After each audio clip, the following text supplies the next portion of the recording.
kitu keneh berit aya berit asli aya berit azab ti Gusti Allah. Datang aki-aki mawa kisah biasana teh neulean nyana ka sawah aki-aki heula aki-aki mantak eta aki-aki teh sing ade besi raja berit aki-aki teh beneran ieu mah henteu sambarangan datang kitu bae berit teh henteu aki-aki heula neulean heula nyana ge ja utusan Allah.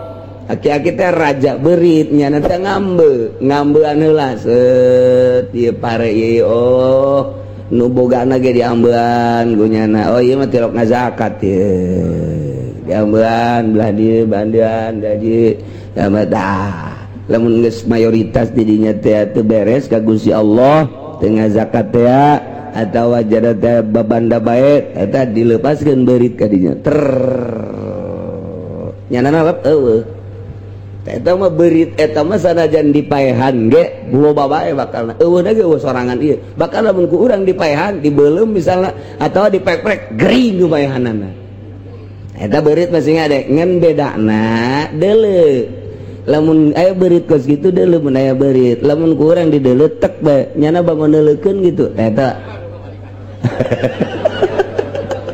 eta berarti ulah dipaehan tah mah lain sambarangan berit eta kos kitu sing ade eta mah beda eta mah geus kos kitu bae eta mah asal urang tewak hiji deuleukeun ku urang nyanana kitu lain berarti geus ya maling dikasaokeun swadaekna sia aing sieun heuleuh sia beurit teh kos kitu ge eueuh sorangan lamun urang kitu bisa neuleuh di alam eta aya nu teu neuleuh mah teu dibawa pakai kisah dibawa.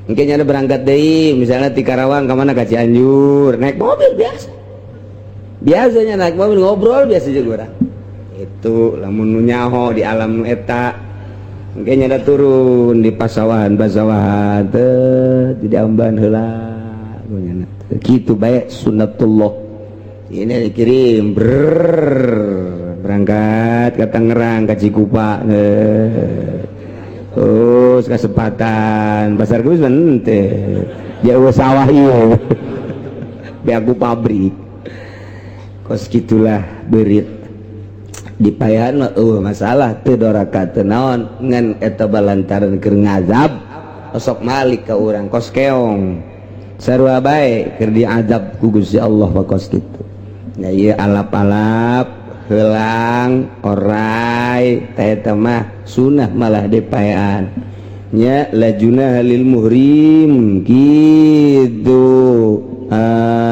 yuktalna dipaean nu 5 teh dosa kanu ke ihram ge komo nu lain nu ihram nya eta lah nu 5 eta mah hasyarat ge hasyarat kurang sunah dipaean hasyarat teh binatang-binatang anu di taneuh nu sok hiburan eta binatang-binatang geus dipaean masalah ieu carita syariat iyalah keur carita syariat nah ieu keur ihram ieu mah teh sing ade ieu kulantaran kuari mah ieu jadi ngaji manasikna kadang-kadang atuh didadak pan aya santri mah datang ka bab haji diaji beda ku santri mah teu ka Mekah teu naon diaji ke tamat balik deui diaji deui gitu ketika ka Mekah bae tinggal muka doang teu ja puyeng cek janten teh ngaji da puyeng nah ngan geus pernah diaji pan aya di lembur ngadadak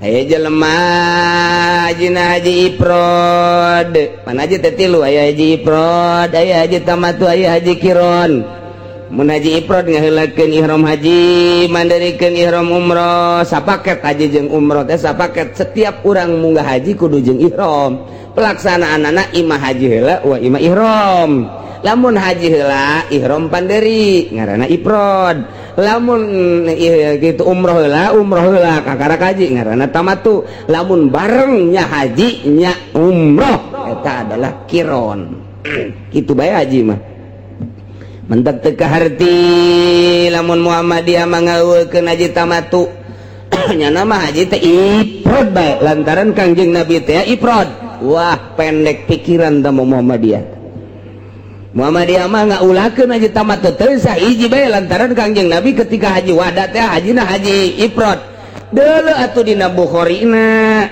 aya sahabat bebeja ka Kangjeng ya Rasulullah pan abdi mah ieu deuk umroh bae heula ti heula aju abdi mah deuk buka lantaran abdi mah boga kasakit cak Kangjeng Nabi lah haraj silahkeun deuk umroh heula mah tuh abdi mah deuk nuturkeun Gusti Rasul bae cek Gusti Rasul Tuhan naon gulama atuh ihramna ihram haji mah ifrad berarti pan Siti Aisyah di dinya ceurik kunaon Aisyah ceurik aduh cenah gulama ieu kumaha ieu nggunaon ku kumaha kunaon atuh cenah ieu mangkaning keur ihram aju ieu head atuh head si ceurik cek Kangjeng Nabi teh biasa anak Adam awal kudu head aja itu kumaha teruskeun ihramna ulah jadi masalah aju atuh terus suku pula salat terus ka Muzdalifah terus ka Mina geus bae jadi haji mah teu boga wudu ge boro-boro teu boga wudu bugu head ge jadi munggah haji mah head bae ge jadi mantak ulah bingung ku babacaan munggah haji mah ulah bingung aduh cenah kiai kula mah kumaha ieu naon teu bisa babacaan anak head ge meunang head maca naon coba head ayo sia oh cenah ngeunah-ngeunah mah jeung kiai mah dasar teluk pembacaan sia mah itu masalah datang ke Arfah batur mah istighfar 1000 kulhus 1000 dan baca-baca nu lain deui nyana mah datang ke Arfah geker salat lohor henteu asar ge henteu lewat terus udang-udang Isya dek mana nih? Oi, Muzdalifah. Oh, Muzdalifah. Ya aing kodo heula. Kodo zuhur, kodo asar. Yuk keur carita. Itu ke Muzdalifah, datang ke Muzdalifah, batur mulung batuk, SD. Yuk budak parah aja sih. Di udangan udang mulung batu siang geus aing moal mulung batu aing. Ka mana ya? Ka Mina, ayo ka Mina. Datang ka Mina batur jumrah. SD ayo diudakeun heuy sia di kemah ieu sia teh aing mah jumroh aing ke bae penting jumrohna geus sekaligus aing malah pokona mah penting akobah jeung sakabehna bae geus lah isuk pentingna eta kos kitu teh jadi teh munggah haji mah babari jasa munggah haji mah hees bae ge jadi tah cak mah hees mantep ya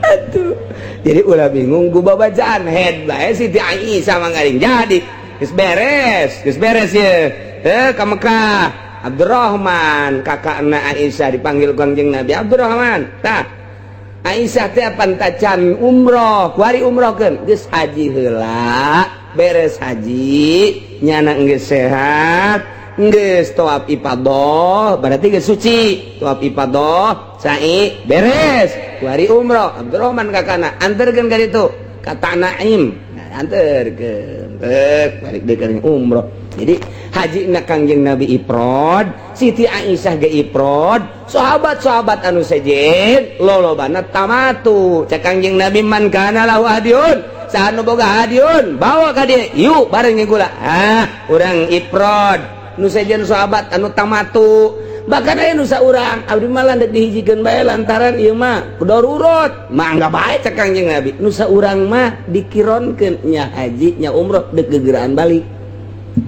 teu masalah mantek tilu haji teh eta mantek lamun Muhammadiyah kudu ifrad bae salah total ja sahabat ge dimanggakeun ku Kangjeng Nabi balik di Muzdalifah tarik di Muzdalifah ka Mina bebeja ka Kangjeng Nabi cak sahabatnya abdi mah erek balang jumroh bae Gusti balang jumroh heula ka karak tawaf ifadah if'al wala haraj laksanakeun teu dosa teu naon cak nu saurang abdi mah rek ka Mekah bae lah jadi teu ka Mina teh Jumratul Aqabah berarti tas di Muzdalifah teh belok ka Mekah abdi mah bade ka Mekah bae ya Rasulullah erek tawaf ifadah kemudian saya ke kakarak ka sore abdi mah rek Jumratul Aqabah cak Kangjeng Nabi if'al wala haraj laksanakeun teu dosa teu naon meunang cek nu saurang teh lah abdi mah erek jumroh tas jumroh terus mencit korba mencit dam lah berarti eta mencit dam teh nya teh tamatu cak Kangjeng Nabi ifa wala haraj nu saurang teh abdi mah deuk ka Mekah bae tas di Mekah ke dek tenang-tenang bae haju ke mabitna dek peuting bae abdi mah peuting ka Mina ke balik ka Mekah peuting ka Mina balik ka Mekah deuk kitu bae Rasulullah ifal wala haraj silahkan bae kabeh dimenangkeun ku Kangjeng Nabi malah mah abdi mah moal ka Mekah cak urang Cikupa ifal haraj mah aduh Gusti Allah babari bab haji teh eta lamun nyaho mah babari jasa neuk kumaha ge mangga asal sing hade bagi nu endeu ka Mekah kuari besi engke mabit di Mina moal simpan kuari teh eta Mina jadid eta mah teu sah ta mabit di dinya ulama Mekah ge nu asli mah ngatesahkeun di Jawa Timur nu asli mah ngatesahkeun ulama-ulama anu nyekelan kana ucapan Kangjeng Nabi Mina bainal jabalain antara dua gunung tah eta ngaranna Mina mabit teh di dinya kuduna mantak baheula mah brog di dinya aya tukang baso aya tukang lotek mabit teh di dinya ngahiji jeung tukang baso jeung tukang lotek bari nungguan mabit datangkan ispul lael kuari mah diburak-burak pan nah kuari mah marabitna teh di kemah mah lain Mina tamah nu mantak dijieun da terowongan dua makaning kuari mah terowonganana hiji terowongan pertama muaisan nomor kedua terowongan kadi bukit jauh bae jadi tidinya kadinya bangsa 3 kilo tak ka Jamarot ta eta teh wayahna teh jamaah haji nu di kemah sanajan geus disahkeun ku pamarentah dengekeun ulama nu asli ieu mun hayang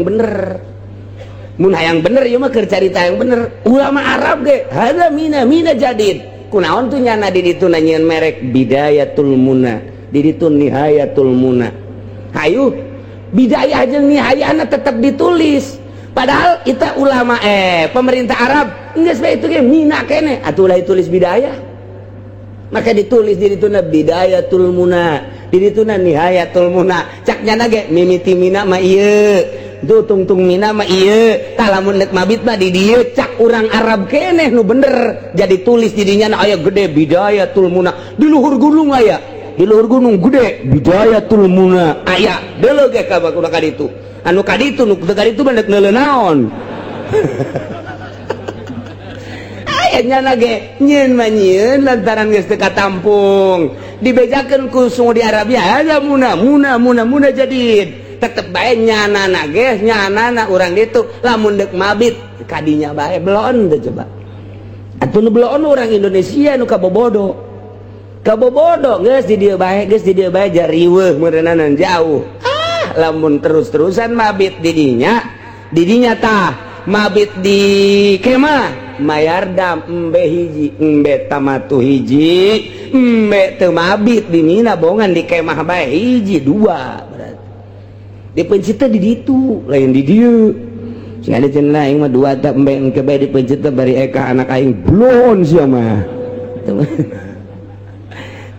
nya jadi sing ada tah nu kuari ka Mekah tetep bae ulama-ulama mempertahankan kula ge menang ti abah kula menang ti guru kula di Garut menang ti guru kula di Jawa komo ieu mata Ki Muhyiddin Kosambi mah ngajelaskeun singarade nyanyana mah unggal taun kan kamu kabeh singade lain Mina teh lain Mina ke aya Bidayatul Mina ditulis keneh ku ari ge mimiti Mina artina Bidayatul Mina teh di ditu Nihayatul Muna tetep eta bae jadi patokan tah lamun saya bidayah tungtung terowongan aya tah Bidayatul Muna eta bener di ditu aya di gunung luhur Bidayatul Muna belah ditu Nihayatul Muna aya ta eta mabit mun teh di dinya atuh geus dam lamun teh mah urang teu mabit di Musdalifah dam lantaran sistem taradudi jadi aya genep pangkat saperangkat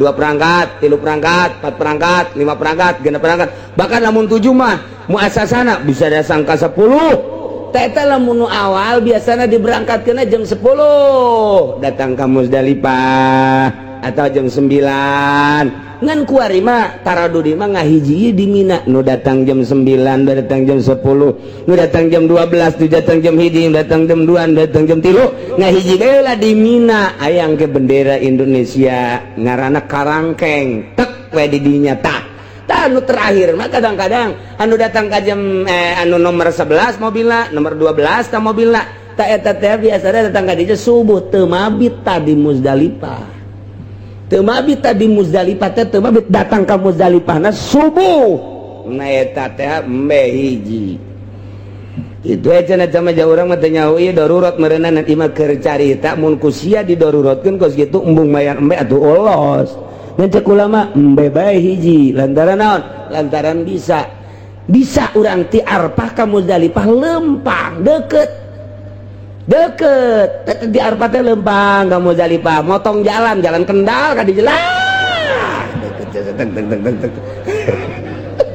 deket urang ku teu ngupayakeun lempang nungguan mobil darurat jadi leungit mantak lawan itu lempang jadi deket sama kadinya kulantaran udah teu ngupayakeun lempang teu darurat embe hiji berarti ti Mina ti Muzdalifah ka Mina deket jasa tama deket artinya paling ge 3 atau 4 kilo deket jasa Masya Allah pulang balik bagi eta karyawan ka imah ka pabrikan sabara kilo ja kuateun kunaon atuh aya ti Muzdalifah ka Mina nah eta teh deket lamun sampaikan ke urang tek baik gitu tapi tama jumroh masalah tama sekadar jumrohtul Aqobah doang kan tanggal 10 mah muru afdol doang nu sok loba nu muara rawat ya muara rawat pernah bahasa sebara ratusan pernah ribuan eta mah geus rahasia Allah bae geus didinya lantaran muru afdol pada desak waktu duha mulai di jam 7 jam 8 jam 9 wah macet jelema didinya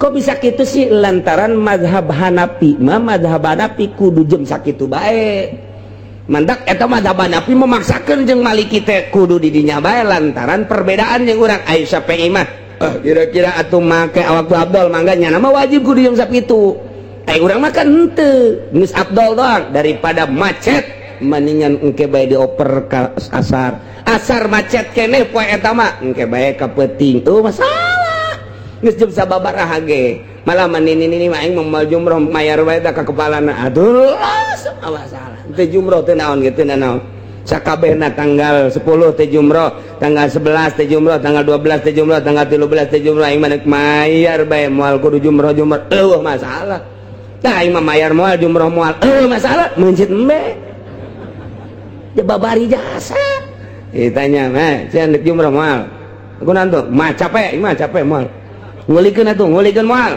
kunaon teu boga duit geus aja dek nantu di Mekah ieu dek embe beres Masya Allah babari jasa kan ulah diomongkeun atuh ka batur mesti merli embe kabeh ngeukeun carita ngaji babari tah bab haji mah nah iyalah beres jumrah urang jumratul Aqobah tahalul ngaranna tahalul awal seluruh paharaman haji geus jadi menang kecuali hiji jima doang nu can menang jima doang tanu can menang ai prakah beneran terjadi blon jasa ieu ulah keur di Mekah bae kiai cenah aya masalah ieu naon masalah naon lamun urang mantos di jumrah kemudian tahalul eta geus tahalul awal can tawaf ifadah jadi can boga haji gede itu teh kakarak tahalul awal ngaran mun salam kakarak ulu salam kakatu doang can kakenca oh nya haji naon nu diharamkeun kabeh geus halal kecuali jima ieu mah aya jamaah urang mana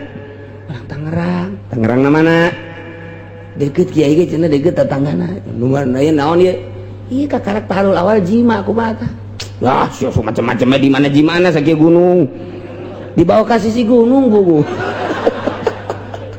eta Masya Allah jelema ku teu kuat teuing meureunnya sakitu loba jelema pan ribuan eta kudu mawa ka sisi gunung keneh bae ya Allah geus teu perlu mandi heula meureun tah geus dicokot parduna bae geus eta kumaha eta rusak tah haji tah rusak ieu terjadi ya urang Tangerang ya Tangerangna urang Pasar Kemis beneran kecamatan doang lain tetangga aing tapi aduh Masya Allah ayah baik dan nukas gitu Masya Allah setan eta di Mina teh aya merek mawadi'us syayatin, jadi tempat setan. Sebab baheulana Kangjeng Nabi Ismail ditungtun ku Kangjeng Nabi Ibrahim, pas di Jumrah di dinya teh cak Kangjeng Nabi cak setan teh Ibrahim manya aya bapak kudu mencit anak, bohong eta ngimpi. Nyokot batu Kangjeng Nabi Ibrahim, bismillahirrahmanirrahim, lisyayatin, bismillahi Allahu akbar, joger.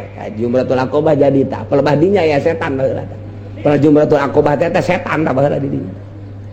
Timpah ku Kangjeng Nabi Ibrahim, bismillahi Allahu akbar, rajman lisyaitan. Kalawan nyebut jenengan Allah, Allahu akbar, aing ngabalang setan. Joger. Jadilah Jumratul Aqobah. Temenang ku ari setan sia ditimpa sia ku aing ulah geus lain setan deui ku ari orang Turki keur can ku ari can ku sieu keur baheula mah bisa keneh ka dinya pan naik kana ka dinya nyekel sendalnya na dicekel mun sakurang mah setan sia orang Turki tah mah aja orang Indonesia mah pan nurutan malulu geus teh nyaho kaler kidul pajar bener dituturkeun deui kurang Cikupa setan sia wah dasar orang Cikupa blon tapi nu gol karna eta mah ya Allah ya Rabbi tungtun deui datang ka Jumatul Wusta. Nah ku ari mah ngabisiki ka Kangjeng Nabi Ismail manya ya bapak kudu naon gitu ngaranna mencit anak tidituna berarti bapak bohong ya impianana. Nyokot Kangjeng Nabi Ismail, bismillahi Allahu akbar, rajman lu setan, syukur ditimpa ku Kangjeng Nabi Ismail. Bapak aing mah nabi rasul impiana bener, goblok sia setan. Jadilah wusto nu kuari ku urang tah dibalang teh bismillahi Allahu akbar wusto teh ta eta teh Kangjeng Nabi Ismail baheula timpahanana tah teu meunang di setan-setan geus ibadah kuari mah geus ibadah. Jadi aya tilung ka di ditu tanggal 10 mah eta doang hiji tah Aqobah tanggal 11 mah engke di ditu tuh ula usto Aqobah nah iyalah Aqobah nu deket ka Mekah ka ditu mentak lamun nyaho mah madep kiblat deket ieu Aqobah mah sabelah tadina kitu kuari mah jadi biasa kabeh. Jadi bebelahanana belah dieu Mekah aya di ditu urut bebelahanna di dieu urang di dieu tah ngabalangna bismillahi Allahu akbar lantaran loba jelema je teu nyaho kaler kidul madep mana sajalah hese atuh geus anu kakarak sakali mah komo ente nenget urang tuh ai kula mah baheula dibawa pan ku abah teh tah ieu di dieu sia ieu tah ngabalangna Mekah itu tuh tah keur sabelah keneh jadi urang di dieu ngabalangna madep ka ditu beres jumrah doa madep Baitullah langsung tah ilah jumrah nu paling deket Jumratul Aqobah tah eta madepna ka ditu ke urang ngabalangna ka mana ka ditu tuh ka teureut ja ka ditu mah atuh senyonto anak-anak jing kumaha insyaallah nah ieu mah keur caca paharaman keur ihram ya ayyuhalladzina amanu la taqtulus sayda wa antum hurum wahai jelema mukminin mukminat ulah rek ngabarunuh maraneh kabeh kana buburon bari kaayaan anjeun keur ihram muhrimuna bihajin umratin bo ihram haji atawa ihram umrah kumaha lamun mayan wa man qatalahu minkum muta'ammidan fajaza'um mithlu ma qatala minan na'am sajelma anu ngabunuh di antara ranjeun kabeh bari ngahaja eta teh teu meunang sambarangan kena sanksi pajazaun ay fa alaihi jazaun atuh kena sanksi kumaha sangsina mislu ma qatala kudu ngagantian samodel anu dibunuhna naon minan na'aminya eta tina pirang-pirang ingon-ingon kumaha nganyahokeunana yahkumu bihi zawa adlim minkum anu nganyahokeunana anu bakal ngahukuman papada anu akur binatang ieu mun dibunuh akurna jeung ieu mun ieu dibunuh akurna jeung ieu mun ieu dibunuh akurna jeung pan hese ngabuburon mah meunang hiji nu hijina kan kabur ngabunuh nu eta. Nah eta teh kudu disanksikeun. Sangsina teh kudu nu akur jeung eta nu lindek nu mana. Pan mun nyokot deui itu ya hese, pan eta mah kesit. Ku ari mah nyokot nu babari digantian nu nganyahokeunana nu ngakurkeunana zawa adlim minkum. Asal geus patali jeung hukum bae ngaji mah hese. Ngaji mah Al-Qur'an lamun geus patali jeung hukum bae hese. Timbul bakalna pertanyaan hiji ku ayana bahasa wa man qatalahu minkum muta'ammidan.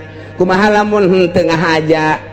Berarti ieu tah ta'ammud eta ngajadikeun syarat kana wajibna jaza. Geus mata wujida syartu wujidal masrut wa matan tapas syartu intapal masrut. Aya syarat aya masrut, eueuh syarat eueuh masrut. Anu ngaji mah jaheuh tinggal teu ngahiji aing mah surutu kitu heran.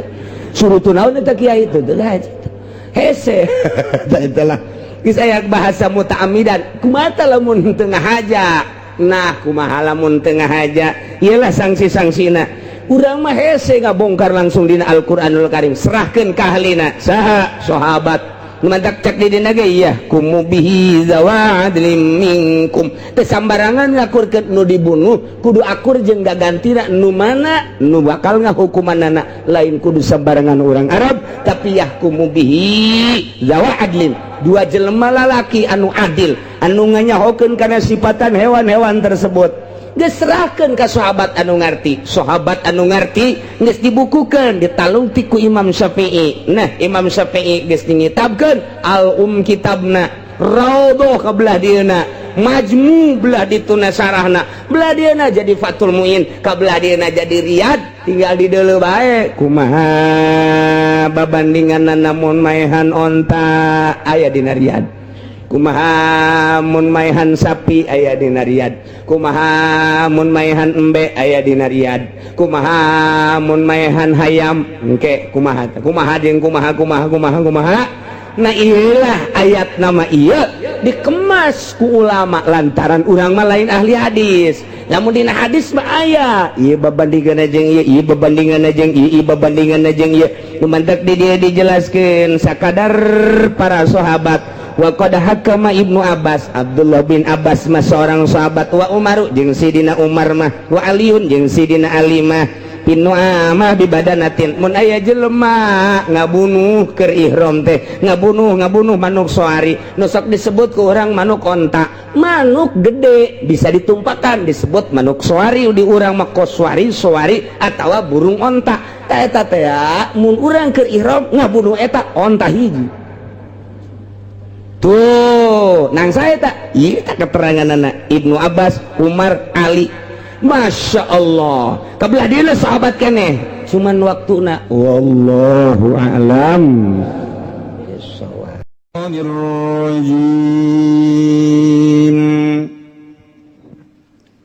Bismillahirrahmanirrahim. فَلَنَسْأَلَنَّ الَّذِينَ أُرْسِلَ إِلَيْهِمْ وَلَنَسْأَلَنَّ الْمُرْسَلِينَ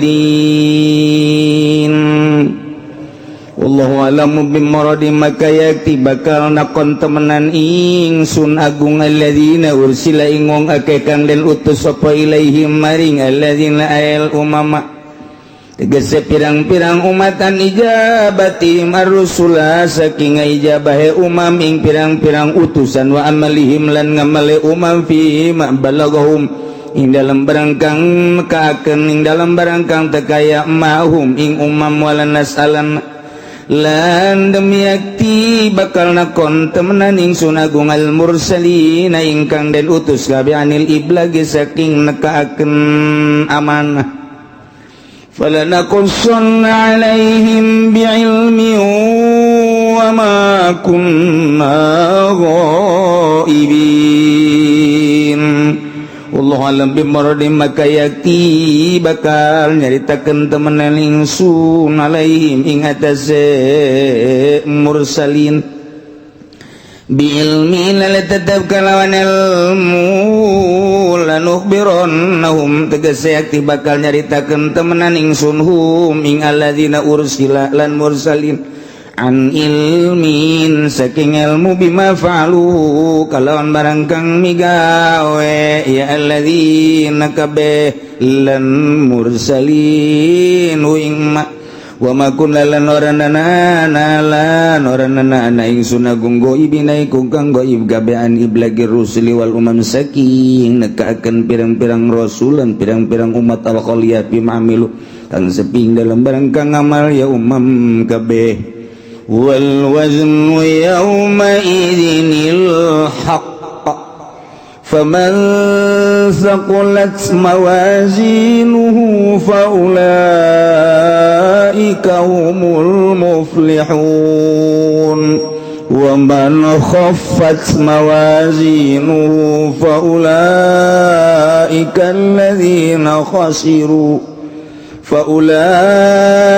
alladhina khasiru anfusahum bima kanu biayatina yazlimun wallahu a'lam bimuradi wal wazwalan utawi timbangan lil amali kada pirang-pirang pagawean aul suhaib atau kada pirang-pirang bukune amal bimizanin kalawan timbangan lahu lisanun kang iku tetep kada mizan utawi jarum wa kafatani lan cecep roro kama warada kaya barang kang tumekaya ma fi hadisin dalam hadis ka inun iku kang tetep yauma idzin dalam hari kalaika yaumil kiamah tegese yaumil kiamat tegese dina yaum sa'sual tegese dalam dina pertakonan al mazkuri kang den tutur bahwa lan utaya yaumul sual yaumul kiamati ku dina kiamat al haqu kang haqq al adu tegese adil sifatul wajhi iku dadi sifat lapat wazni faman sakulat bakau tawi usul kau tawi wong sakulat kang abot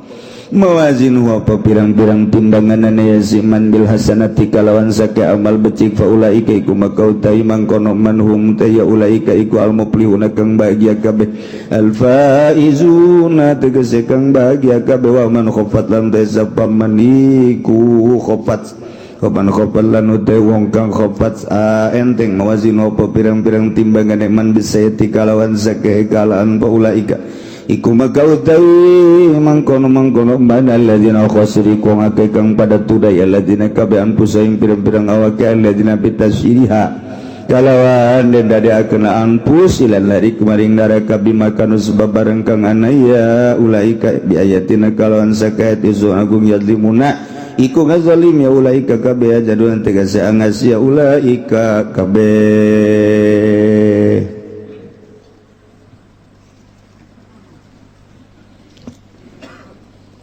sabada Allah ngajelaskeun tentang hamba-hamba Allah nu teu nurut ka aturan-aturan syariat para rasulna ngabohongkeun ka para utusan-utusan Allah di dunia keneh disiksa kam min qaryatin ahlaknaha faja'aha ba'suna bayatan aw hum qailu ketika manehanana ditanya deui iwalti fabakana da'wahum iz ja'ahum basuna illa an qalu inna kunna zalimin.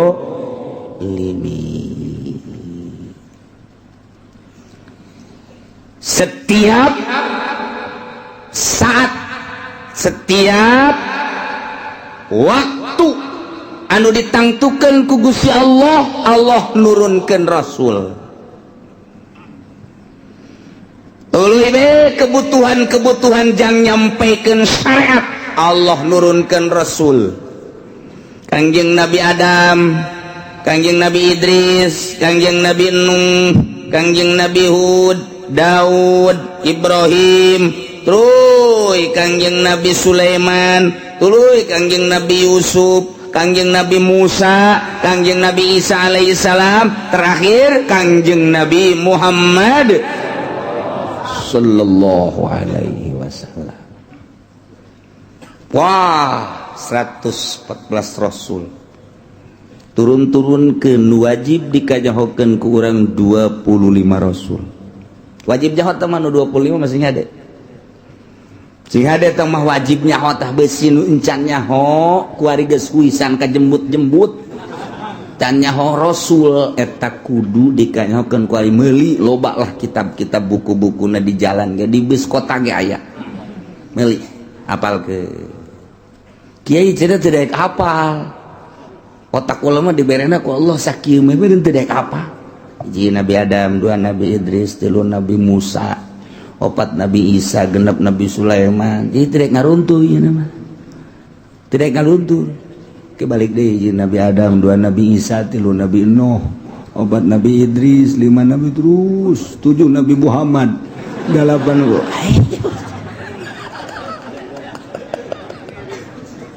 dilempengkeun ge dilempeng ih lain kita tuh kieu hiji Nabi Adam dan Nabi Idris dan Nabi Muhammad coba geus dibenerkeun heuh nya kayak ditalar rumahnya kitu deh bae hiji Nabi Adam dua Nabi Hud lima Nabi Idris genep Nabi tujuh Nabi Muhammad dalapan Nabi Isa aing mah teu daekeun sakieu bener aing mah otak ku Allah tak kumaha tah nyaho mah nyaho ngan teu daek ngaruntun cukup geus sakitu ge ngaruntun itu bisa nya mah 55 tuh 55 ya 5 jadi 25 gitu kayak 5 deh coba ngisi gitu-gitu kita daek bae pokoknya mah aing mah nyaho bae nu 25 ngan ngaruntun mah henteu saya kira-kira ditanya soleh tamaki soleh picung nabi mah siapa oh nyaho aing soleh nabi berarti Lut nabi Hud nabi Sulaiman mana ya ih nyaritakeun nabi si Sulaiman mana lain kula boga tetangga tukang lauk ngaranna Sulaiman tapi teu kudu dikajaokeun kos kitu mah ieu mah oh nya Sulaiman terus Nabi Daud nabi asalnya hoba eta kos kitu tah Nabi Isa nabi Musa nabi Firaun wah musuh tah mah berarti nyaho nya tah asal nyaho bae cukup bisa gitu cukup tah deureus tah geus asal nyaho bae Zulkifli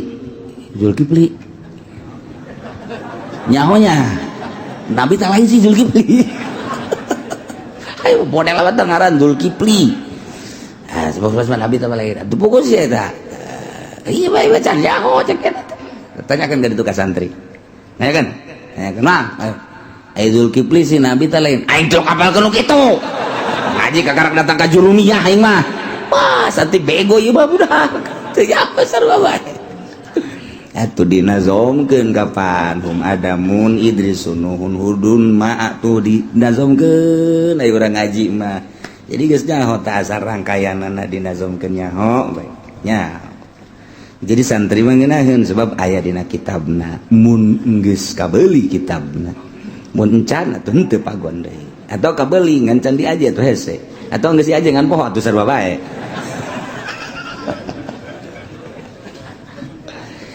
nu jelas mah Allah nurunkeun rasul supaya umat ulah sasar kanjeng Nabi Musa saat Firaun jadi raja sadunya turunkeun kanjeng Nabi Musa supaya pangeran teh anu ngadamel langit bumi nu ngahirupan nu mangamotan hari sekian Allah dakwah kanjeng Nabi Musa bere kitab Taurat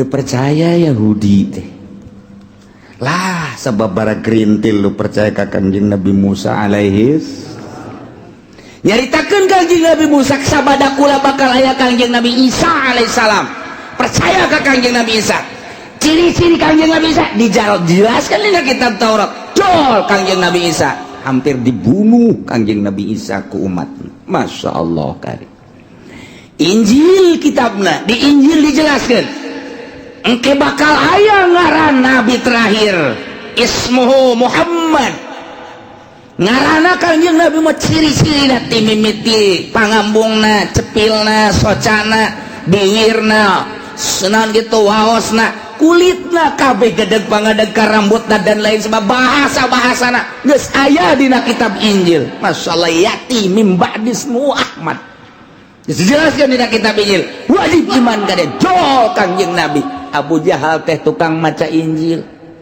Bu Sufyan teh tukang maca Injil, Abu Lahab teh tokoh Mekah tukang maca Injil, aya dina kitab Injilna nyana nyahoeun bahwa Muhammad teh asli teh aya dina Injilna, kulantaran takabur nyana teh iman ka Kangjeng Nabi. Dia kuari lamun urang ngadengikeun Barnabas tu asli. Berita di Amerika kan sa gereja asup Islam kabeh. Aya seorang pastor maca Barnabas asli. Begitu dibaca kunyana asli apa Muhammad manabi Rasul, imanlah pastor nyana dakwah ke umatna di gereja eta asup Islam sa gereja, tangkap ku Amerika, datang ka kuari can di keluarga. Amun maca nu asli urang kuari ka Yogyakarta, jalan-jalan ke Universitas UGM, didinya aya di perpustakaan Injil asli dikunci rapih tuh menang dibaca. Ketika orang hayang maca, sababaraha orang Kristen hayang maca, oh birokrasi nak kudu ka dieu ayalah nu pernah dimenangkeun kitu ge dibeat. Hati-hati, lembaran ini tidak boleh dibaca, ditutup ku nyana, dikancing teh lewat, dibaca ku nyana Barnabas asli. Kulantaran panasaran nu dikancing teh dibuka ku nyana, ternyata urayan titah iman ka Kangjeng Nabi. Mata kemenang kuari dibaca sembarangan. Di Maroko mahasiswa hayang sababaraha kali usul ka dosena, ketika dibere Barnabas asli temenang ieu mah ditutup tanu ieu mah lembaran asli lantaran eta mah Injil asli. Ketika nyana panasaran dibuka, ternyata nita iman ka Muhammad, imannya na dakwahnya na hampir dibunuh. Mun maca Injil nu asli ayalah perintah iman ka Kangjeng Nabi. Tapi tetap aja situ penyalahgunaan. Ai Injil nu kuari berkeliaran matama Injil tahrif, robah perjanjian lama perjanjian baru dirobah kunyana tina perjanjian lama ke perjanjian baru dirobah nu lain kitu sabenerna nama. Tetap isi nama nuhankeun ka Allah, mangerankeun ka Allah, nganabikeun ka Kangjeng Nabi Isa, lain pangeran Kangjeng Nabi Isa. Nita iman ka Kangjeng Nabi urang, Kangjeng Nabi Muhammad sallallahu alaihi wasallam. Gas Kangjeng Nabi Isa di akhir aya Kangjeng Nabi terakhir Kangjeng Nabi urang. Kitabna Al-Qur'anul Karim. Kangjeng Nabi tos teu aya, dilanjut ku para sahabat tos teu aya, dilanjut ku para tabiin. Nu mantap hadis Kangjeng Nabi teh supaya rapi. Aya seorang manusia Imam Bukhari ngaranna, nyana ngalalakon ti Afghanistan langsung ke Turki, ke Mekah, ke Madinah, ke Turki, ke Yaman, ngasal ngadenge aya sahabat anu boga hadis kunyana disampeurkeun. Di Mekah, di Madinah, langsung terus ke Yaman, langsung terus ke Baghdad, ke Jordania, terus bae ka muana asal kadenge aya sahabat beusi boga hadis, catat kunyana. Teteh pohara amat. Meureunanan geus gerahkeun tanagana, hartana, kekuatanna, pikiranana. Zaman harita kan lain zaman kendaraan babari hese, melalui kendaraan onta kuda paling ge. Kitu kene ti negara ka negara melalui laut, kapal lagi tongkang masalah. Tapi keuletan Imam Bukhari terangkumlah sekian ribu hadis surtil kunyana. Rawi hadis kieu di samping nyana nyaritakeun hadis, neangan hadis jelema nu nyaritakeun hadis na kunyana ditanya, saha ngaran waktu ieu kumaha narima hadis teh, keur kumaha jeung kumaha loba nu akur hadis eta, katarima ku ieu katarima ke saat mana nyaritakeun anak Imam Bukhari luar biasa. Jang naon eta maksudna?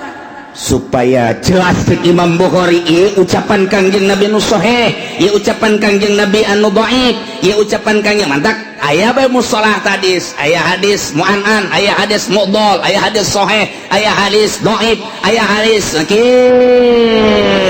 non gitu berbagai-bagai. Iyalah mustalah hadis supaya besi lain ucapan Kangjeng Nabi disangka ucapan Kangjeng Nabi, besi ucapan Kangjeng Nabi di lain-lain geus jelas. Ya Bukhari ya Muslim, cek Imam Muslim ulah keluar ti dia. Nah urang kuari geus geunaheun jasa, Imam Bukhari mah pohar sakitu hebat ka Imam Bukhari, balik kana ka Afghanistan diseret ku umatna, diseret lantaran nyana teh mung nyaritakeun Quran hadis, tetap Quran godin mempertahankan eta doang. di samping mempertahankan eta mempertahankan sababara hukum nu dirobah ku raja saat eta nyada teu nuturkeun pemerintah diseret dina kuda Imam Bukhari coba masya Allah batu ieu non sirahna teh ngadu jeung batu dak dikduk dak dikduk dak dikduk dak dikduk beres diseret maksudna nabi dibunuh terus leuleus Imam Bukhari tapi tetap Imam Bukhari di bulan ieu masih ngajar keneh bae ngajar hadis teu lila maot iyalah Imam Bukhari dimakaungkeun di Afghanistan nu mantak datang ka kuari urang Afgan kekuatan jihadna luar biasa geus nya mah kajian kumaha ge boga naon boga Imam Bukhari iyalah panutan kami paeh diseret jihad fisabilillah kami hayang bareng jeung Imam Bukhari dunia ieu nanaonan nu penting di akhirat ngahiji jeung bendera Imam Bukhari di negara kami aya Imam Bukhari kami dek nuturkeun eta wara rebat jasa di Baghdad kitu keneh di Mekah kitu keneh nu asli-asli mah naluturkeun eta ketika sahabat dibere sugih teh kapan Abdurrahman bin Auf ceurik nya nu kuburanna di Yordan ceurik teh kunaon ieu harta nu sakieu lobana aya bahasa Kangjeng Nabi sadirham ti Abu Bakar leuwih amis tibatan 100 dinar uang emas tibatan Abdurrahman Abdurrahman Al-Wahid Abdurrahman bin Auf serik Abdurrahman bin Auf tidinya lah nyana terus hartana dipake sabilillah dipuji deui ku Kangjeng Nabi sugih ge ai pake sabilillah mah bakal akur jeung jelema-jelema anu teu boga sebab nu bakal sabiqunal awwalu ti heula ka sorga jelema fuqara miskin aju ente boga perasaan aing ti heula jan bogo ente mah tuh kakir ente mah nyaho teuing jangan rasulapan idielah begitu dibere harta di embung cek Abdurrahman wae padahal sugih cek Abdurrahman bin Auf embung kunaon besing ke di akhirat tengah hiji jeung Abu Bakar Siddiq bagi di akhirat besi tengah hiji jeung Sayyidina Umar ku gara-gara harta aing tengah hiji mong cek cenah teh padahal sugih dipersilahkeun jang sabilillah Masya Allah batur mah pikiranana ka akhirat besi di akhirat tengah hiji jeung Sayyidina Abu Bakar Siddiq aing sazaman jeung nyana haju aing tinggalin isin amat eta boga pikiran kos kitu eta batur mah nah sazaman terus urang kuari teu boga panutan ayalah wali sanga col ke Indonesia Masya Allah iyalah panutan orang mantak diulah-ulah ge zarah-zarah bae ku Amin Rais diharam-haramkeun ngelos jang Amin bae haram mah kami mah zarah bae komo pemimpin zarah mah di sampingnya zarah boga kauntungan pan lumayan bisa ngabangun dapur aing ku sebab zarah geus sabodo kumanyana bae geus nu jelas ba atuh kos gitulah panutan urang Banten unggal kabupaten unggal provinsi aya Banten boga Maulana Hasanuddin Cirebon boga Syekh Syarif Hidayatullah Jawa Tengah loba geus di Jawa Tengah mah Jawa Timur boga Sunan Ampel nu pertama Sunan wah luar biasa aya eta lah urang di zarah salah zarah kuarim Pak kemana zarah kemana ke zarah Banten naon tuh maksudna abeh usaha maju dah salah ya ieu kudu dipoteskeun di jelema nu kos kunaon hubungan usaha jeung zarah ulah kos gitu jarah baik dengan di akhirat abeh ngahiji jeung Maulana Hasanuddin kadua nama usaha kadi dari siapa atuh nu di dituna nu salah deui nu sok ngajarah geunana bloon ayo coba bisi jarah saha nu boga maksud ka dia daftar sabaraha daftarna ya 500.000 lah sakiana teh wah eta tanu salahna kos ulah gitu bejakeun ieu pejuang dakwah Islam di Indonesia jang di Banten ieu tanpa pamrihnya nama bila perlu caritakeun masa hirup manehna tak kudu nama kos kitu ulah boga maksudna naon nu penting engke di akhirat sabendera jeung nyana kan ngeunaheun geus eueuh zaman para aulia Allah kabelah dina zaman para ulama kuari zaman para kiai-kiai Golkar PDI kadinya terus PKB terus zaman Kiai nu kos kararitu nah urang mah teu kabagian masa Kangjeng teu kabagian masa sahabat teu kabagian masa tabiin kabagianana urang masa SBY wah diganti wallahu alam Jokowi atawa Prabowo engke sagedeung deui jelas zaman eta bae urang mah bisa bodoh zaman mana-mana ge iya mah kuari nek dijelaskan urusan masalah pertanyaan jaga di akhirat waduh فلنسألن الذين أرسل إليهم ولنسألن المرسلين wallahu a'lamu bimuradi. Engke urang tekan kiamat sanggeusna kiamat tiupan pertama Kangjeng malaikat Israfil alaihi salam niup jelema teh kakaler ka kidul kawetan ka kulon lulumpatan anu keur nyusu anakna dibalangkeun budak leutik keneh kakarak leumpang geus suisan kobo aki-aki mah modar di dinya geus aki-aki mah teu kudu kiamat ku ari ge titah leumpang dinu panas ge oleng dijebur sorangan mantak lamun perangnya namang ke ku Amerika ge moal ditembak moal nya perang tutut hook senjata nembak nu kieu cek antep kan lupat sia lupat di kieu doang moal ditembakeun hok luru aing geus sia budak beladik goplak nu kan bener kan paeh sia nama geus beraki-aki teu kudu diansongan senjata aki-aki mah ansongan sieni urang Lampung ayo sia kena naik paeh di luhur bateung nah ini ke kiamat beres parae ganti bumi rata gunung Masya Allah mentak kurang lamun jaritakeun ente nyangka gunung teh bakal na angger horenganan tamur meresahab gunung nuku urang kaciri teger watarol jibala ente neule gunung pajar ente mah gagah tegak luar biasa horenganan gunung teh leumpang tamur marus percis okos mega bae leumpang gunung dengke ba leumpang tiup ku balikat Israfil lelempangan ka kakale aju wataral jibala qamidah disangka gunung teh teger kuat horenganan tamur marosahab leeh nana gunung sakitu tegerna leeh kok masih Juned ajur ganti rata laut gunung kobe wah geus diterjemahkeun ku Raden Oma Irama kiamat terjadinya ada jadi presiden. Masya Allah gunung-gunung yang tinggi menjulang hari itu akan dimusnahkan.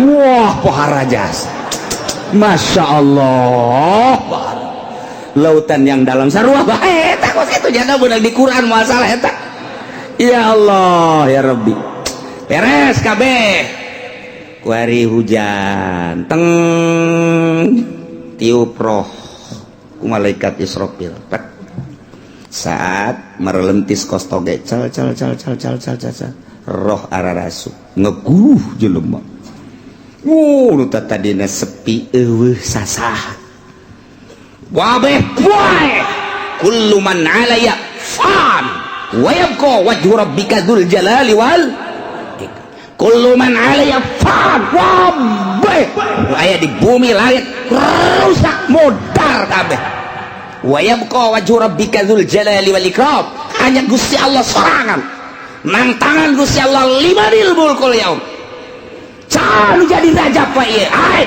raja Mesir raja Mekah raja Yaman raja Indonesia udang ngaku sia jadi raja udang Jokowi udang Prabowo udang cak Prabowo hidup kene mah can nyaho bawa jadi henteu itu bayar turun geus coba Soekarno udah kayak dia udang ke Pak Harto udah Gus Dur saya kan dilengserkan Gus Dur ya saya emang gak ada tanggung jawab bukan dilengserkan kalau saya lanjut baru saya tanggung jawab untung saya dilengserkan ya udah cek malaikat Israfil tenang Dur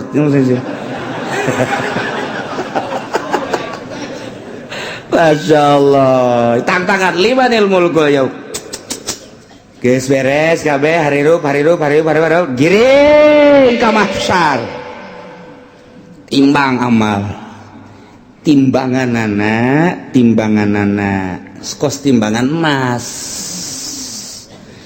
aya talancuhan, aya jaruman, aya cecepehan. Cecepeh nusa belah langit jeung bumi mun dieusigkeun kadinya asup. Nusa belah deui geus teu kabagian jadi kadegeun asup. Ngun ku gede genana cecepeh. Ari nu deuk ditimbangna segede Juned. Leutik kan. Ku gede-gede amat dek ningalikeun jeung nembongkeun ka maha kuasaan jeung maha dahsyatan Gusti Allah Subhanahu wa taala. Wih, jelema dikiring di berbagai negara kabeh ka mahsyar. Di mana letak mahsyar? Letak mahsyar teh Masjidil Aqsa. Berarti di dieu boga sejarah, dunia boga sejarah, di akhirat ge boga sejarah. Masya Allah karim. Iyalah. Ye nundek dicaritakeun ngrantung jelema kabeh. Malaikat Jibril cicing di tengah dihareup Kangjeng Nabi urang. Malaikat Jibril Mikail di belah katuhu. Jibril Mikail Israfil belah kenca. Kangjeng Nabi dihareup plek. Kumpulkeun ku Gusti Allah. فَلَنَسْأَلَنَّ الَّذِينَ أُرْسِلَ إِلَيْهِمْ وَلَنَسْأَلَنَّ الْمُرْسَلِينَ. Cek Gusti Allah aing bakal nanya alladzina ursila ilaihim ka umat-umat anu diutus para rasul. Ndek ditanya teh an ijabatihim ar-rusula wa amalihim fima balagahum, tentang ijabah ka para rasul jeung amal kenaon nu disampaikan ku para rasul ka maranehanana. Masyaallah. Di samping umat nu bakal ditanya walanas'alannal mursalin, yakin kaula nu agung bakal nanya deui ka para mursalin utusan-utusan ditanya anil iblagi tina nyampaikeunana. Ya Allah ya Rabbi, wabah ditanya. Bari pertanyaan teh sabenerna mau balana kusana alaihim biilmin, yakin kaula bakal nyaritakeun ka umat ka para rasul, kula bakal nyaritakeun biilmin dengan kanyaho, jelas nyaho. Wa makunna goibin jeung kaula teu gaib. Oh teu nyahona kabeh nyaho, ngan tetep ditanya bae. Pan jelema ditanya teh aya nu nanya teh nyaho, nu mantak nanya ge pan teu nyaho mang. Kaula ieu deuk ka Bandung hayu, ieu jalan deuk ka Bandung jalan mana? Bener-bener teu nyaho berarti. Kaula mudik, ieu milu mudik deuk ka Jawa Tengah, Pak, deuk ka Jogja, jalan ka mana? Lontaran loba jasa, ieu itu Jogja. Ka belah dieu manggih deui Jogja kanan, belah ditu ke manggih deui Jogja kiri. Bingung aing mah ieu. Jogja deui. Belah ditu teh Jogja deui. Isi jalan lu mana? Dekat Surabaya teu nyaho nanya. Atawa nyana nanya, Pak, ieu teh kula teh rek dagang ieu, cara dagang teh kumaha? Ieu modal da sakieu deuk didagangkeunana ieu nyokot teh dia supaya teu nyaho nanya berarti. Pak, kula teh hayang kawin. Hayu, hayang deuk nanya bae ieu mah kira-kira kumaha ieu kula lamun kawin. Atuh babari, modalna boga henteu. Ulah bakal hayang kawin teh boga modal mah. Nanya teh teu nyaho. Biasana nanya teu nyaho. Aya jelema nu nanya ngan aing mah sabenerna mah nyaho, ngan nanya sote aing mah ngetes bae sia teh nyahoeun tante. Padahal mah nyaho ye, kos ka budak tanya, "Cek, 2 + 2 sabaraha?" Geus nyahoeun nu nanya mah. Ngan ieu dites, 2 + 2. Cak bapak tolol sia. Kudu ngabalikeun deui ka aing. 2 + 2 sabaraha? Cak bapak, wah budak blon nih budak. Muncak bapak 4 kula 4, muncak bapak 5 kula 5, aku bacak bapak bae. Nyaho ye nu nanya nama guru ka muridnya ho, nu mantak nanya teh deuk dites berarti. Nah aya deui nanya teh ngajejeleh boga anak minta duit dibere tas 1 juta, yo meunang saminggu minta deui teh jangan anu bere deui, minta deui dibere deui. Geus ka 5 kali ka dieu sia, cicing sia dieu dieu. Hai, aing geus sabaraha kali mere duit ka sia bego. Teu meunang tah anak atuh hitung bae ku bapak, ditikem sia ku bapak. Goblok. Atuh nyahoeun bapak ge ieu geus mere duit sabaraha kali, ngak sudah deuk dipake naon tah duit. Ieu sia didinya. Pertama sia ku aing minta dibere. Kadua dibere, aju minta deui dibere. Tah aing nanya kasih ge sabaraha kali aing abah dia bare duit kasih ya teu meunang teu hitung bah teu meunang jalain kos kitu teh mah maksudna nyarekan aing lain sakali mere duit kasih ya tapi ku sia teu digunakeun eta duit tuh tolol-tolol teh si otak pasang atuh menta deui si mah gawena menta malulu nyarekanan teh mah nanya tapi nyarekan Wadi bah, nyapa mah boga duit, ajo minta duit separit ya mentana. Mio separit dah mio. Oh sia dibanding kemana mio, tapi pakai kusianya, nu bener tah, belikan kusia. Lamun kredit jeung cash lain deui bah, hargana. Lamun kredit sabaraha? Barakara kredit? Ngomong sia lain sari. Bahkan hese dek beli cash deh di akhir zaman mah kredit bermodel. Yahudi teh geus kos karar itu bae. Nah, belikeun. Meunang meureunnan setengah bulan bah. Ang melikeun motor deui motor naon? Motor Mio. Anu itu ka mana? Aya mah aya bah. Ngan ieu kebutuhan aya deui bah. Bere deui. Ja aya ieu bapana ge. Duit mah eueuh bapana mah aya. Aya tah. Bere deui. Bere deui 3 kali. Budak motor kamarananya dibeli kecilnya kebutuhan barang ditanyakan ternyata dijual. Oh adek abah sabaraha kali belikan motor kasia hah sabaraha kali pada teman nanya nyaun jangan umang belikan lagi abah mana kayak nanya dek nyarekan nah iya ge sarua ye Allah teh dek nanya ka umat atuh teh kudu ditanya ku Gusti Allah jauh nyahoeun. Ja Allah mah pangeran. Urang turun ka alam dunia Allah nyahoeun, kuari hirup dihirupan ku Allah, Allah Maha Uninga. Kemudian urang kuari ayeuna di baya pagawean, dagang, berpolitik atuh Allah mah Maha Uninga. Kapae urang mah teu nyaho ira bakal pae Allah bageus nyahoeun. Kumaha ditanya tuh urang ku Gusti Allah, nanya da deuk nyarekan ka urang. Nah, ieu sia bakal ditanya ku Gusti Allah. Teu menang kieu sia ku aing pan dihirupan. Nah ieu sia harita teh hirup kemudian pagawean sia waktu hirup naon bae cak Gusti padahal Allah nyaho cek urang teh atuh coba bae Gusti kanyahona tumpahkeun ka dieu wah dikerekem sia ku Gusti Allah teu menang kos kitu nyanggakeun sadaya-daya Gusti pangeunan Gusti Maha Uninga. Nah ieu bakal ditanya urang kabeh ditanya urang sebagai makhluk ditanya Kangjeng Nabi lagi ditanya sarua bae urang ditanya tentang naon tentang an ijabatihim ar-rusul wa amalihim fima balaghahum urang teh ngaijabah ka Kangjeng Nabi narima kana ka Kangjeng Nabi syariatna jeung ngamalkeun datang ka mana ditanya zaman Kangjeng zaman sahabat zaman tabiin zaman para wali kuari Junaid maju enggak zaman saya hirup beye aing mah lain nanya rajana lain kiai sia nu nyampaikeun amanah para rasul nu nyampaikeun nu tabligh nyampaikeun amanah rasul saha zaman sia abdi harita teh gitu mui abdi harita di kecamatan mah kitu Kiturmudi naiknya ke kabupaten ju naik dinya ke provinsi pernah nyampaikan ai dibayar nyampaikan ai henteu mana muina mana mui panggil muina ih kuari ngana ngeungeunahana mui nagara sia saha harita mui abdi aya orang kronjo agel iya nu formal nu formal dipanggil eta mah geus teu bareres tah mah lantaran nya nama ngomong aya dibayar teu ngomong teu dibayar teu ngomong dibere naik ngomong boga jabatan teu boga jabatan teu naik ngomong ieu mah anu berkeliaran we sa nah aya digigir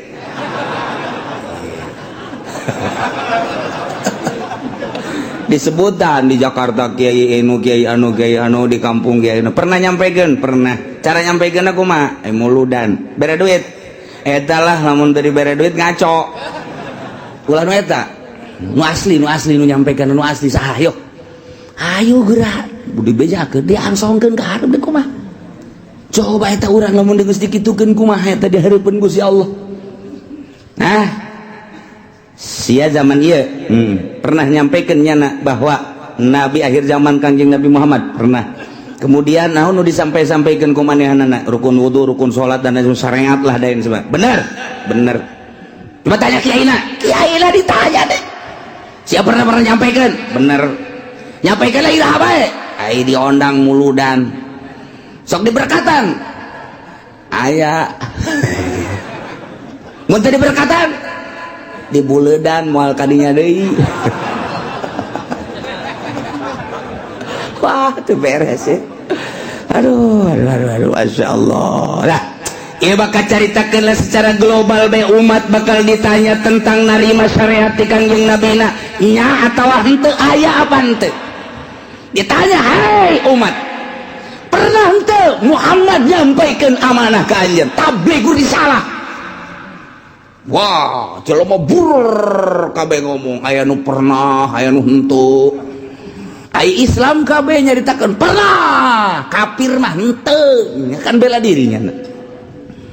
Cak Nasrani teu pernah, kami mah teu pernah sampai berita-berita kebenaran Muhammad, teu pernah sampai Muhammad nyaritakeun tentang syariat, teu pernah. Nasrani Yahudi kabeh wah, bangsa encek kabeh ngararomong engke mah. Kuari nyana baru teu beuteungna. Engke mah nyana di ditu pias. Tak pernah nyampaikan nu mata kaula teu iman ge ka Gusti, teu iman ge ka Muhammad. Oh, berita nyampaikan. Maka uranglah jadi saksi itu. Wah, pacencongan urang jeung urang. Tidinya lah al yauma nakhtimu ala afwahihim wa tukallimuna aydihim wa tashhadu arjuluhum bima kanu yaksibun. Rame atuh Bang.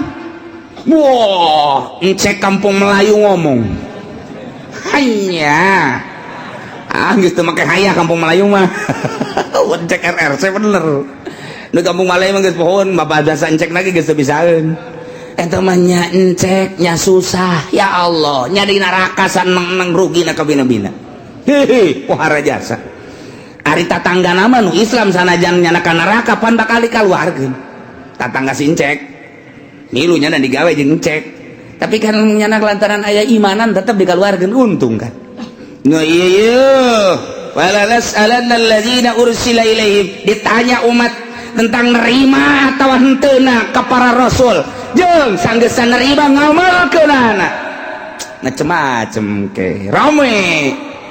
Wala nas'alannal mursalin, para rasul ge ditanya. Adam ditanya, Idris ditanya, Kangjeng Nabi Nuh ditanya, Kangjeng Nabi Sulaiman, Kangjeng Nabi Isa, Kangjeng Nabi Musa, Kangjeng Nabi urang ge ditanya, nyampaikan apa henteu.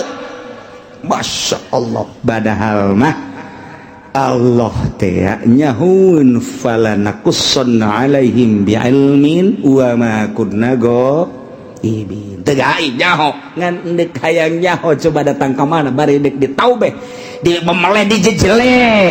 Aya jelema anu ja abdi mah ieu hirup teh di zaman SBY, kiaina harita Kiai Pulan, abdi mah teu pernah ngadengi nyana nyampaikeun ore cok jelema teh falanakusson alaihim ilmin. Cak Gusti Allah nyaho aing ge sia teu ngaku datang tablighur risalah melalui kiai anu siana. Cak Gusti Allah nu teu ngajading teu ngadenge pan aya muludan pan aya rajaban kiai ngabuka pangajian tong-tongan ge datang ka songek siana nu teu daek falanakusson alaihim.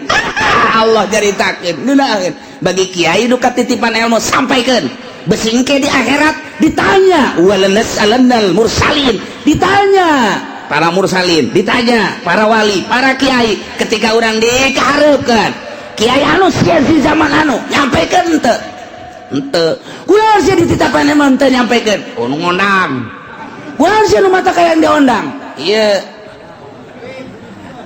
cak ditangkal amun naon tah teu nyawa nya nambongan di ditu tah ngadeukeutan tukang sate ieu tah. Tuh kan ditanya kabeh umat ditanya para rasul ditanya Gusti Allah umat ditanya, para wali ditanya, umat ditanya, kiai ditanya, kabeh mana ting rame. Nah wa ma kunna ghaibin, sabenerna mah atuh aing teu gaib, eueuh teu kanyaho teu nyaho an iblagir rusul wal umamil ghaliyah bima fi ma'amilu, nyaho tentang nyampaikeun para rasul, nyaho pisan atuh uning pisan. Jeung umat-umat anu sepi tina pengamalan, nu ngamal jeung nu henteu nyaho Allah secara perinci juz'i satu persatu nyaho Gusti Allah. Si ieu gadenge, si ieu ngamalkeun, si ieu narima, si ieu teu ngamalkeun, si ieu narima, si ieu ngamalkeun setengah, si ieu narima, si ieu ngamalkeun poara, si ieu narima, si ieu teu ngamalkeun, nyaho Gusti Allah bakal dicaritakeun hiji-hiji. Falanaqussanna alaihim bi'ilmin wa ma kunna ghaibin. Nu gaib jeung Gusti Allah. Gusti Allah maha uninga. Nu mantak urang kuari salat ti penting teu kudu dikanyahokeun ku tatangga, cukup ku Gusti Allah. Engke bakal ditanya, ketika ditanya aya teh berita tablighur risalah aya melalui saha kiai anu sia ngamalkeun tante nyanggakeun sadaya-daya ke Gusti maha uninga. Abdi penting-penting ge hudang haju kiai haju HSDI eta anu ku aing ditolol-tolol ge sia goblok sia. Hudang mah hudang tapi ngan kiai doang. Tapi kan uninga Gusti Allah aing nyaho ka sia sok ngaji, lempang ngajina nyaho, aing ngadengekeun nganyaho, haju ngamalkeun nyaho, penting sia hudang haju tahajud. Aing mah keur nanya bae cek Gusti Allah sebagai pangeran. Ditanya ku aing hidup padahal mah aing geus nyaho, falanaqussanna alaihim bi'ilmin wa ma kunna ghaibin. Nu gaib jeung aing mah aing nyaho ka sia narima ti kiai anu, kemudian sia ngamalkeun. Gas kebelah dia. Sia zaman saya abdi bareng jeung si itu hirupna. Pernah sia ngadege urang teh kiai pernah ngamalkeun Gusti maha uninga teu kaburu Gusti. Naon bae kasibukan sia? Abdi di pabrik Gusti. Mana babaturan sia anu di pabrik? Aya tuh itu. Sia ka di pabrik. Sia eta neangan duit jang kitu napakah pamajikan jeung keluarga sia sempet salat abdi mah minggu ngaji lamun teu keur gawe. Emang aya nu minggu gawe? Aya. Abdi mah ieu teh ai naon kitu ngaranna kesempatan salat da salat tah bareng sapabrik sia. Pan sia mah salat sia henteu? Nyangageun Gusti. Deuk kuas. Wa ma kunna ghaibin nu gaib.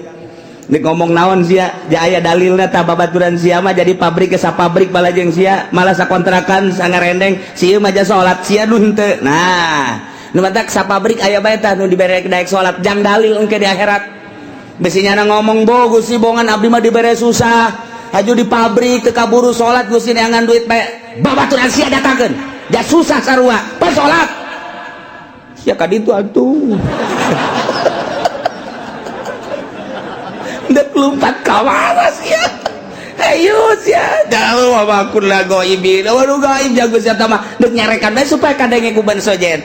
Tinggal babaturan-babaturannya na waduh si itu dicarekan. Moal teh ge dicarekan.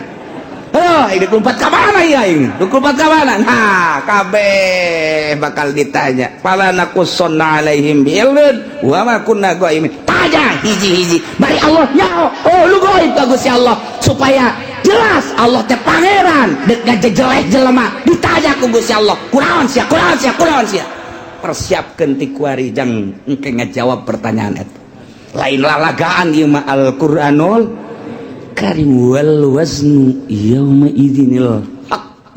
Ya Allah, timbangan lil amali dipasang aliso li sohaikiha atawa jang nimbang amal bimizanin lahu lisanun timbanganana aya jaruman wa kafatali aya dua cangkok dua mangkok dua cecepeh kama waroda fi hadis. Kanjeng Nabi geus ngajelaskeun ayat ilu hadis tu ngajelaskeun tentang sifatan mizan, tentang pertanyaan-pertanyaan jaga. Maksudnya naon? Timbanganana jelas, nu ditimbangna apa jelemana, apa amalna, apa bukuna. Eta lah Kanjeng Nabi nu ngajelaskeun. Aya nu jelas ngajelaskeun Kanjeng jelemana langsung diayakeun. Di hadis lain Kanjeng Nabi nyaritakeun jelemana mah tetep nangtung di itu, nu ditimbang adalah sohaib buku-bukuna.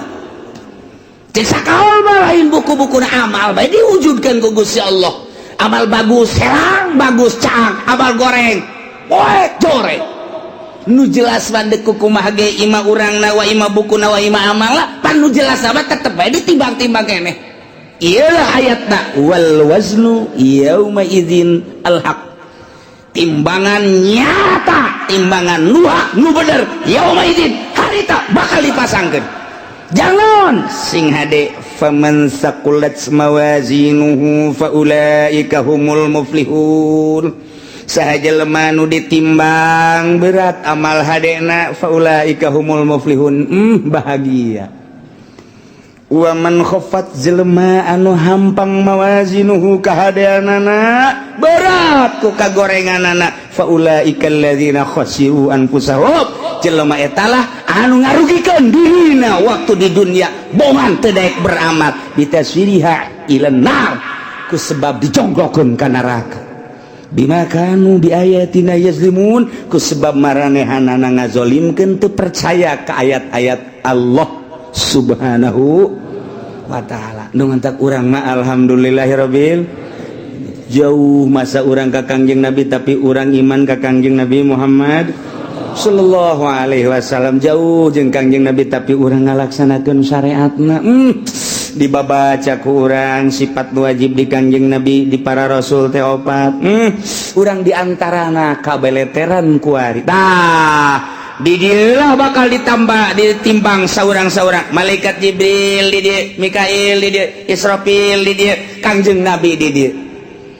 Cek sakaol Kangjeng Nabi ngajelaskeun timbangan hade nu gede jurusan sorga, timbangan nu goreng ieu neraka. Asal ditimbang let ka dieu ka kenca belah dieu geus tinggal ngagejebur ka neraka. Asal ditimbang leketai ka belah dieu geus sorga tinggal berangkat ka sorga bae. Ya Allah ya Rabbi. Kuari urang teh cek sakaol Kangjeng Nabi ngajelaskeun timbangan teh timbangan qada wal adli. Ieu timbangan teh timbangan papasten jeung keadilan. Nu mantap kuari urang timbang diri urang. Kuari kurang kudu timbang kejujuran jeung keadilan urang geus datang ka mana urang nuturkeun Kangjeng Nabi geus datang ka mana ngalaksanakeun syariat Kangjeng Nabi ketika ditimbang kurang bera rasa aing lamun ditimbang berat mana ye ti mata bae mata ye lobaan dipake neuleuh Quran apa lobaan dipake neuleuh TV kurang bae timbang kuari ye qada wal adli kuari cek Kangjeng Nabi timbang maneh merenung celi lobaan pakai ngadengekeun musik apa lobaan pakai ngadengekeun urayan-urayan. Hayo coba hayo apa lobaan ngadengekeun anu hasud ka urang anu ngomongkeun ka urang apa lobaan make ngadengekeun Al-Qur'an hadis kalam ulama. Timbang ku urang sorangan bari merenung kieu urang timbang ku sorangan bae hayo geura leungeun lobaan pakai nyekelan naon ieu leungeun hayo sia leungeun apa nu teas-teas apa nu hipu-hipu sia leungeun timbang ku sorangan urang komo nu geus kolot mah maningan ge beureum mah molotot pegahan engkos kol budaya we kieu tinggal di hajina heuy mana eta mata kosong amat teu kosong teu naon ngalang layung kitu teh tu dirinya bae heula eta molotot kitu keur ngarenung ngaji tadi cak kiai aing ieu geus asa di akhirat bae. Ya hajinya teu percaya karena kuari bae. Kalau ngomong gitu atuh si aing bener ku sia dikitu-kitu. Dekeran tuh. Iya keur ngalamun aing di akhirat teh cak kiai ge timbang cenah amal. Ampura aing haji, dia tuh lagi hampura tang geus sadar sakitu mah. Kula deui bureun hampura sok nyerekan ka Pak Haji tenan atuh hampura aing geus dihampura jasa mun aing kawin deui tah pakarak dek bener ge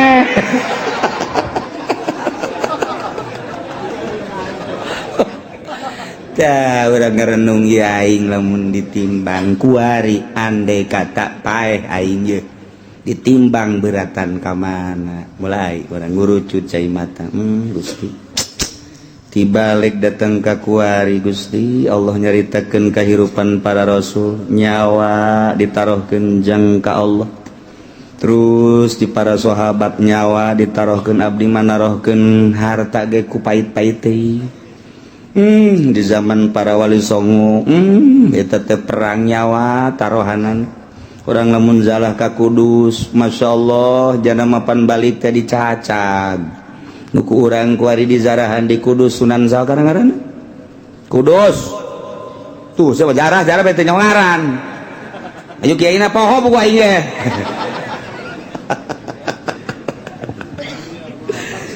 tuh eta pannya nama perang Sunan Kudus mah perang balik tepan di bawah teh tinggal nyawa balan cak sakawal bapan potong ieu na ge nuku urang di zarahan eta saja persoal di Kudus teh Kudus Masya Allah balik nyawa batur menyawa taruhana pakali ilai kalimatillah renungkeun ku urang aing boro-boro nyawa duit ge ku pait-pait teuing ge aya masjid ge butuh ka keramik kook biasa bisa babara kali haji jamaah haji mah atuh jajan mah aya atuh ieu keramik ieu keramik nu sajen heula ke kurang karak aing hayo heula nu sajen heulanan besi teu bagian beramal nu sajen eta ngomong hebat jasa pan ayo urang babarengan heulanan nu sajen bae geus beres gaji ieu mah geus beres keramik alhamdulillah tuh biasa gaji neraka tah mah kuduna ge nu sugih mah lain kitu haji ieu keramikna kumaha ya saha anu ngesiap keramik batalkeun geus Pak Haji duit loba di bank anak geus dingaranan ari Pak Haji na aing mah teu boga duit ial teh Ki Haji tolong emang nu sugih mah kos kitu bloon batur bae dikesek-kesekkeun tah hayang urang mah hayang ngadenge tuh geus kitu Mang anu sekian meter geus aya sabaraha eta aya 20-an mah bejakeun ka Mang anu lain teu butuh gitunya dia mah ku Pak Haji bae kabeh sapira 500 meter lah sabaraha kebon 500 meter geus tuh jual ke tetangga habak beres oh bener lah Ki Haji dasar pelit-pelit bae tah ngeunaheun urang ngadengena bejakeun geus dulu sadaya hampura ieu mah dek ditarima bae nu 1 meter 2 meter ngan ke dialihkeun ka nu sejen sebab ieu keramik ditangkes ku Pak Haji anu oh maksudna abeh teu kesel deui cek jana teh ieu mah duitna aya naon teh alhamdulillah atuh nu kami mah deuk sakanaonkeun bae kan ngeunaheun teh mun aya di lembur nu kos itu ieu mah henteu Pak ayo heula ke kurang aing kurangna 1 meter eta nu dimaksud ku aing aduh ya udah sugih dur-dur pet kos kieu tah iyalah wal waznu yauma idzinil haqq fa ulaika faman saqulat bawazna Kangjeng Nabi na di dieu maksudna naon eta Kangjeng Nabi di dinya cicing ya Allah ya Rabbi Kangjeng Nabi lain samaneh ketika ditimbang umat Kangjeng teh heula pan al awwalun al akhirun umat Kangjeng Nabi teh pandeurina diayakeun pangheulana ditimbangna Kangjeng Nabi di dinya sabelah Kangjeng Nabi cicing di cukang neraka jahanam Masya Allah lain lalagaan Kangjeng Nabi memang kumaha begitu ditimbang teh nu kadeu ku Kangjeng Nabi leket teh ka kenca Kangjeng Nabi nyekelan surat kulkoh ngaranna tek gegera dikerjakeun naon cak dibero loba omong berat anta tadina ka ditu kok jadi ka ditu salam surat letik mah eusina la ilaha illallah muhammadur rasulullah eusina eta tah letik jasa surat asal ketei ka ditu naon teh cak dibero lalong nu penting salamet bae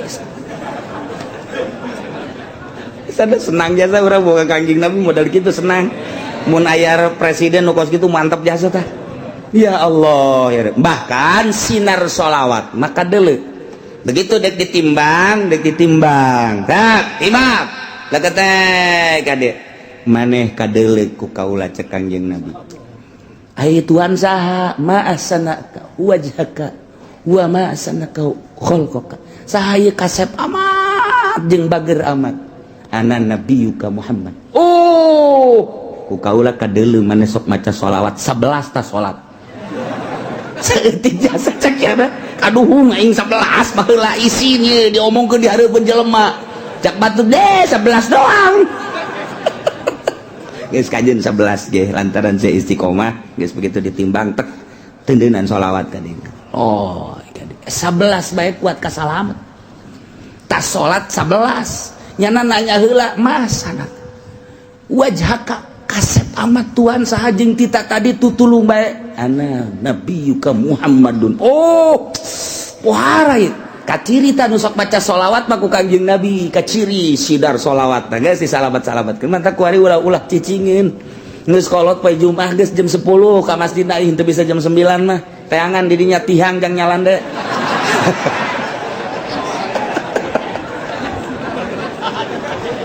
Tungtungna lain baca sholawat tasbih ka mana mata ka mana bahkan aya nu nyokot ge tah babaturan tasbih teu nyaho nyana barang hudang aya tasbih aing ka mana. Lalu baca sholawat lah mumpung orang hirup komo nunggu kolot mah ya ingat wal waznu yauma idzinil haqq ya Allah ya Rabbi ingis jasa untung aya Kangjeng Nabi urang Kangjeng Nabi Muhammad sallallahu alaihi wasallam lantaran kabeladianan mah cepet ya cepet limbang lah cepet jadi Kangjeng Nabi kan latuh kulantaran sorangan limbang cepet lai ka dieu aya anu henteu kabagian sapaat kaburu Kangjeng Nabi na keur mujuna ka dieu ieu ka dieu dibalangkeun ka ditu kan waduh aing Muhammad bae cek jana aing teu kabagian lieu tapi tetap Kangjeng Nabi kadeuleu ku Kangjeng Nabi pas gagolepak ka neraka cekel ku Kangjeng Nabi entap tulung ka malaikat Jibril salamat ka eta ci atuh mah geus jore cek eta teh jadi teu lagi main simplong melulu nya aya sholawatan cek Kangjeng Nabi sabaraha sih sok baca sholawat ai muludan cek nya maca tante ente ngadengekeun doang lumayan sakitu ge cek Kangjeng Nabi nya ngadengekeun assalamualaikum zainal anbiya ya assalamualaikum atqal atqiyai nu macana mah santri Kanjeng Kiai sia gula mah cenah ngatur-ngatur eta berkat cek nya aju ngatur-ngatur diatur teu jang kula heula teh tetep salamet bae pan mah apa eta ngan eta teh ngaguling heula ka neraka tah mah tapi tetep kok ngajar Jibril salametkeun Masya Allah Kangjeng Nabi moal aya pang sibuk-sibukna ieu ketika wal wasdu yauma idzinil haq sibuk jasa Kangjeng Nabi geus manu ieu geus manu itu geus manu ieu nu itu geus ulah aya bae umat Kangjeng Nabi nu ngagolepak ka neraka pohara jasa pan mantak teh kuari usul ka Kangjeng Nabi beusingke kalepasan teu kadeuleu teu karawel lanjut teu kalekep ka bapak tuh padoh pan geus kalekep apa teu kadeuleu ku Kangjeng Nabi umat aing geus beakeun kan Jibril beak geus aya we nu teu kalekep bangonna mah aya pan kita tadi aing sakieu sibuk lah cek Kangjeng Nabi ka dieu eta lah aya bae coba tang ya tuh bener cabut Jibril cabut sih ti kalekep kunaon kredit cek gitu lewat ketikuari orang lobakeun maca sholawat ka Kangjeng Nabi Muhammad sallallahu alaihi wasallam apalkeun ayat ieu mah jang supaya orang merenung wal waznu ari timbangan yauma idzin nalika dipertanyakeun umat jeung para nabi yakni yaumal qiyamah al haqu timbangan nu jelas nu hak nu nyata bakal dipasangkeun urang bakal ditimbang ima urangna langsung wa ima amalna wa ima bukuna nu bakal ditimbang nu jelas deuk mamana ge pasti ditimbang renungkeun ku urang aing mun ditimbang beratan mana haju Kangjeng Nabi neuleuh tah henteu ka aing saat eta mun urang ditimbang bagus nikmat amat ketika orang ditimbang goreng haju Kangjeng Nabi neuleuh tetep ku Kangjeng Nabi diamankeun ieu nu rempan mah timbangan urang jore Kangjeng Nabi na teu neuleuh ka urang apa teh kalekep eta tah ieu teh nu dikhawatirkeun beus ti kalekep doang masyaallah mudah-mudahan urang kabehan engke katingali ku Kangjeng Nabi urang disafaatan ku Kangjeng Nabi urang sehingga urang kabehan salamet di bawah bendera Kangjeng Nabi urang Kangjeng Nabi Muhammad sallallahu alaihi wasallam walaqad makanna wallahu a'lam. Ngajina hiji dua urang besi aya nu endeu ka lapangan baris aya keneh waktu persilakeun besi de ka lapangan los make teu kudu make naon gitu ngaranna setelan anu akur teu kudu kuari bae mentes ngaji ka lapangan maka samping kabehan baris teu kudu akur kanan kiri hese mah tuh kudu dilatih. Sedangkan nu ngaji di dieu pan tilok latihan geus ku ari maka lapangan bae ka ditu meuli baso.